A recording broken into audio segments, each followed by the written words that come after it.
Welcome to The Explainer. Today, we are diving into a law of power that's all about weaponizing chaos.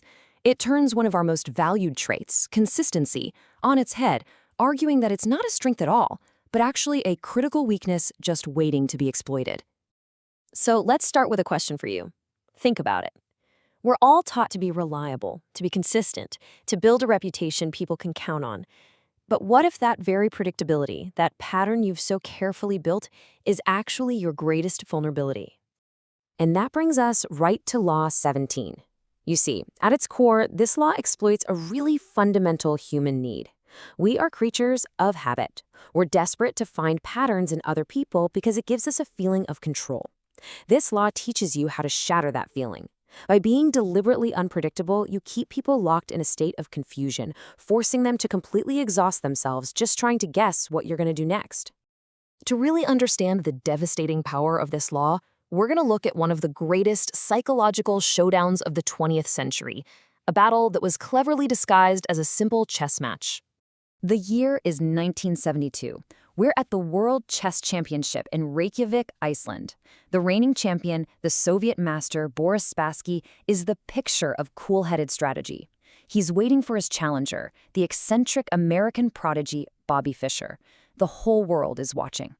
But as the match is about to begin, Fischer isn't there. He's a no-show.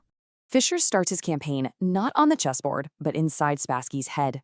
First, he shows up days late after making this string of infuriating demands. Then, he complains endlessly about the cameras, the lighting, you name it. In the very first game, he makes a shockingly amateurish move and loses. And then, he just forfeits the second game, doesn't even show up. To everyone watching, it looked like a complete nervous breakdown. Now, for a mind like Spassky's, this was pure poison.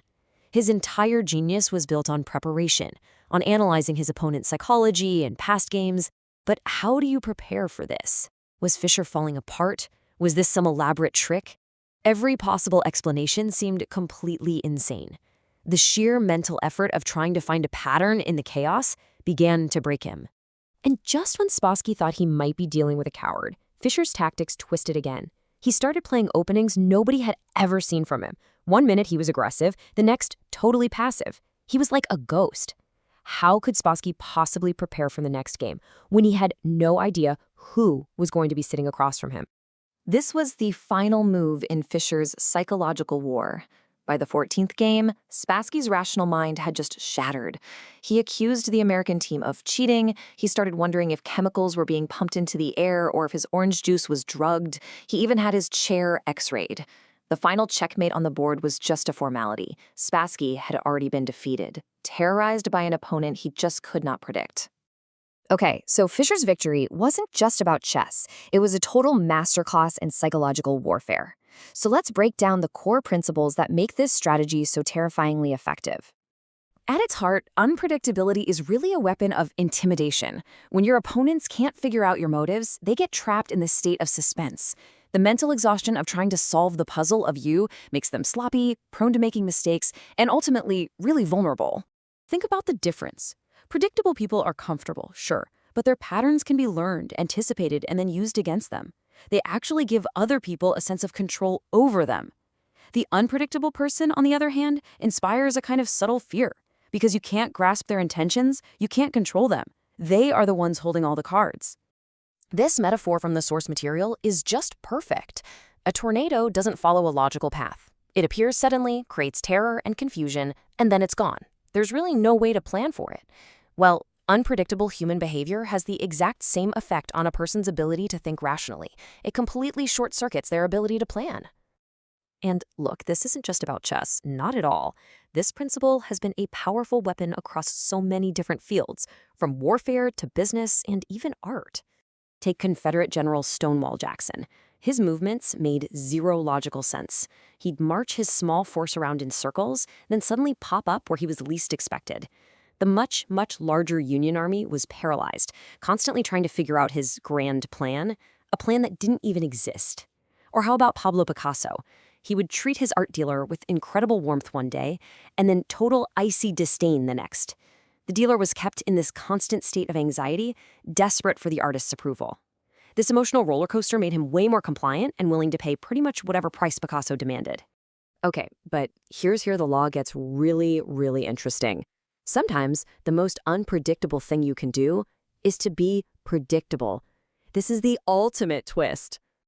Let's go to the Rumble in the Jungle back in 1974. Everyone in the world knew Muhammad Ali's style. For a decade, he was a dancer. Float like a butterfly, sting like a bee. Facing the younger, incredibly powerful George Foreman, everybody assumed Ali would have to dance more than ever just to survive. Ali brilliantly weaponized his own predictability. For 10 years, he had this clear, established pattern. But before this fight, he told everyone he was going to abandon it and just slug it out with Foreman. It sounded so suicidal that nobody believed him. They all just wrote it off as trash talk. But then the bell rang, and Ali did exactly what he said he would. He leaned back on the ropes, absorbing this brutal punishment, just letting Foreman punch himself into exhaustion. Foreman couldn't process what was happening. He was walking right into a trap that Ali had laid in plain sight. By the 8th round, Foreman was completely spent, and Ali, suddenly energized, came off the ropes and delivered the knockout. He used his own predictable pattern as the ultimate smokescreen. So, from chess masters to boxing legends, we've seen the raw power of this law. Now, let's distill the key takeaways and talk about how to apply this idea of calculated chaos. The key thing to take away here is that this isn't about being random just for the sake of it. It's about calculated chaos. It keeps your competitors off balance, it forces them to waste all their mental energy on you, and it builds this aura of power and mystique around you. And as we saw with Ali, it can be the perfect setup for a devastating trap. Think about this in your own life. In a negotiation, if the other side knows exactly what you want and exactly how far you're willing to go, you've already lost. In a leadership role, if your team can predict your every reaction, you might lose your ability to inspire or create real change. Being just a little bit inscrutable gives you that crucial room to maneuver. So the final takeaway is a question for you to think about. Look at your own life, your habits, your routines, your patterns. Are you too consistent, too readable? In your next negotiation, your next career move, or even in a relationship that's gone stale, remember that a sudden, calculated break from your usual pattern might be the one thing nobody sees coming. The question is, where will you use it to gain the edge?